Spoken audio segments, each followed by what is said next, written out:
बिस्मिल्लाहिर्रहमानिर्रहीम। अस्सलाम वालेकुम दोस्तों, उम्मीद करता हूँ आप बिल्कुल ठीक ठाक होंगे। दोस्तों आज है 18 अगस्त सन 2022 और दिन है फेवरेट यानी जुमेरात का।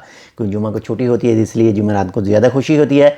तो आज की वीडियो में मैं आपके साथ शेयर कर रहा हूँ दो न्यूज़, और ये दोनों न्यूज़ जो हैं वो दफ़ार गवर्नरेट के इलाके से हैं, दफ़ार सूबे से हैं, और दोनों का ताल्लुक़ रॉयल ओमान पुलिस के साथ है।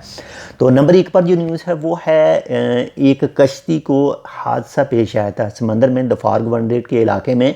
तो उसमें 15 खारजी मौजूद थे। तो रॉयल ओमान पुलिस ने उनको रेस्क्यू किया और उनको निकाला वहाँ से।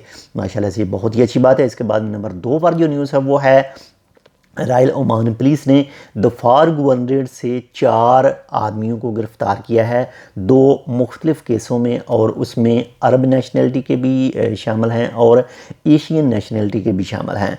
इनका जो कसूर है, इन लोगों ने जो 2 नंबर अशिया यानी मुख्तलिफ़ जो मंशियात हैं उसे स्मगल करने की कोशिश कर रहे थे, उनको गिरफ़्तार किया गया और उनके ख़िलाफ़ जो है वो कानूनी कार्रवाई जो है वो की। तो बहुत ज़्यादा ख्याल रखिएगा अपना भी, आपके जो साथ रहते हैं उनका भी, और ऐसे किसी भी काम में हिस्सा ना लीजिएगा और ना ही किसी का साथ दीजिएगा जो भी ओमान के कवानीन के ख़िलाफ़ हो। तो इंशाल्लाह अगर आपने अभी तक हमारा ये channel tech with Urdu subscribe नहीं किया तो आप इसको सब्सक्राइब कर सकते हैं। मिलते हैं आपसे दूसरी अपडेट के साथ, तब तक के लिए अल्लाह हाफ़िज़।